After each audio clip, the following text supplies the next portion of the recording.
But they say there's a lot of funds being wasted in governance. Governance is huge. It costs a lot, and people like to see governments make that adjustment first, so that they in turn can buy into government's idea. I think people sometimes when they make these statements, they forget that government is like a big machine. You can't really say, stop everything until you do this. Now, it's like you have a very big operation going on. So many things are happening simultaneously. This government reform, I have scouted the social media because a lot of discussion is going on. I think sometimes this thing boils down to the issue of trust and confidence in government.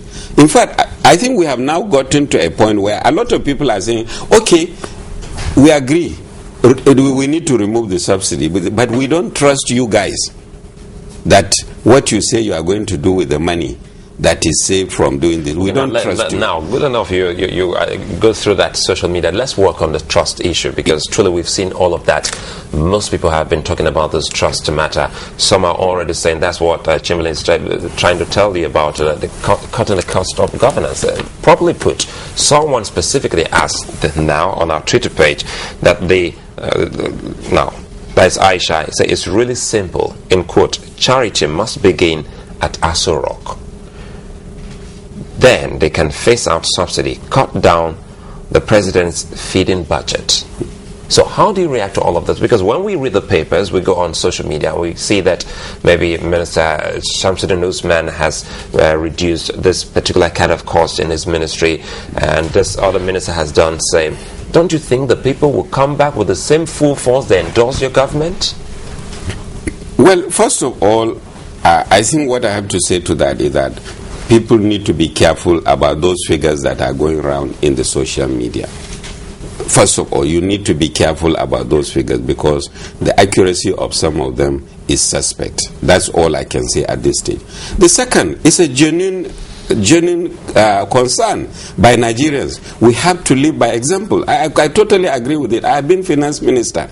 The budgetary process, the budgetary reform, a lot of work is going on. That's what I mean. You are not stopping one thing until you do other things. What we are doing is a major, that's why I say we see this as a total package, a reform package.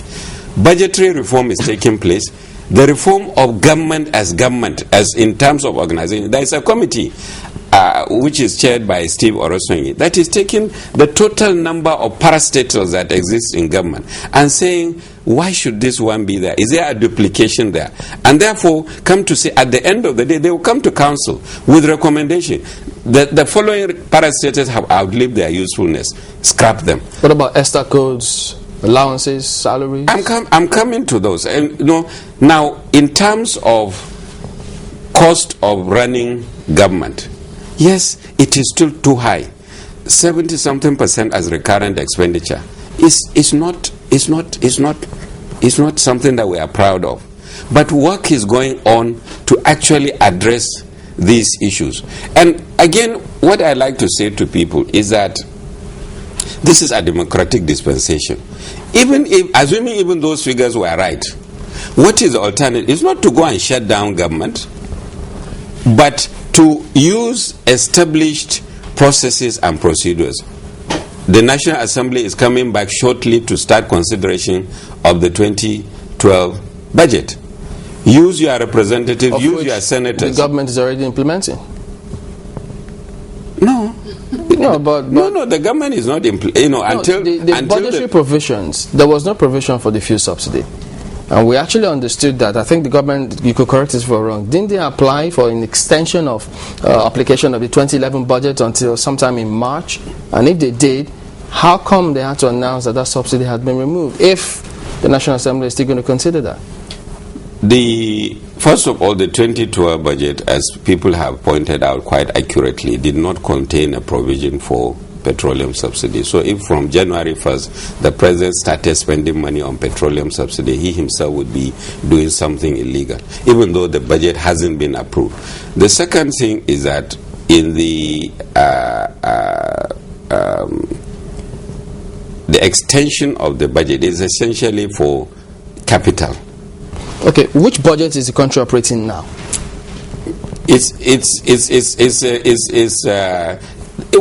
in that bridge that tends to happen between the end of one year and the beginning of another.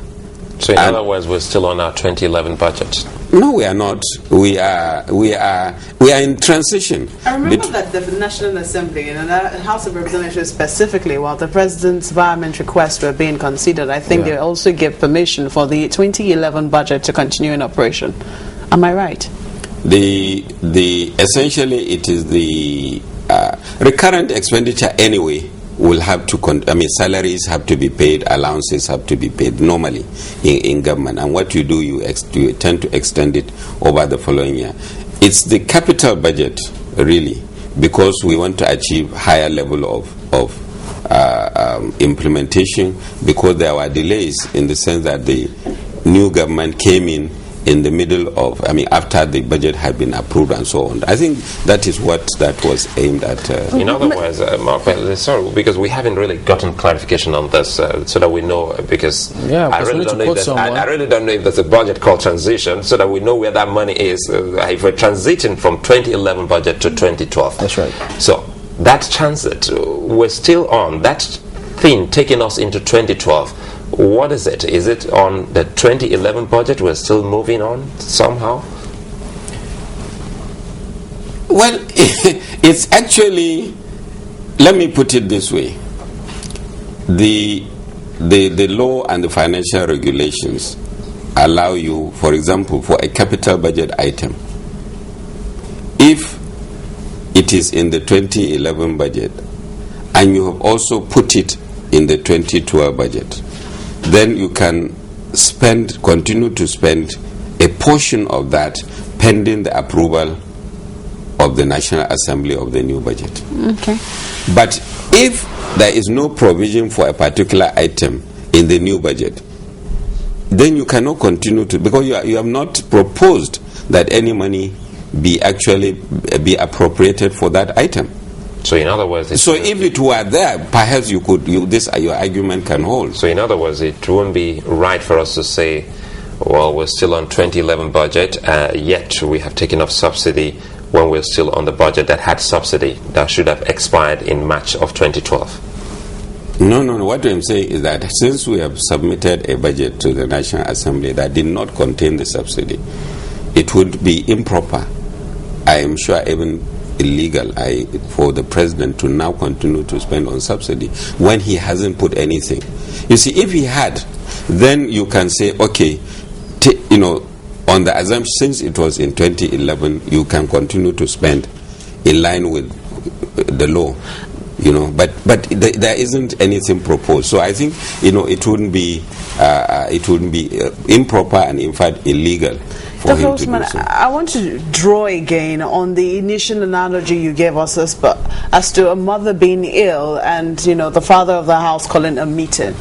In this particular case, we'll assume that the father of the house is the federal government, the government in power, and the mother is Nigeria, as it were. And the father of the house is telling us, the children, that Nigeria, as it were, is critically ill. Are we going broke?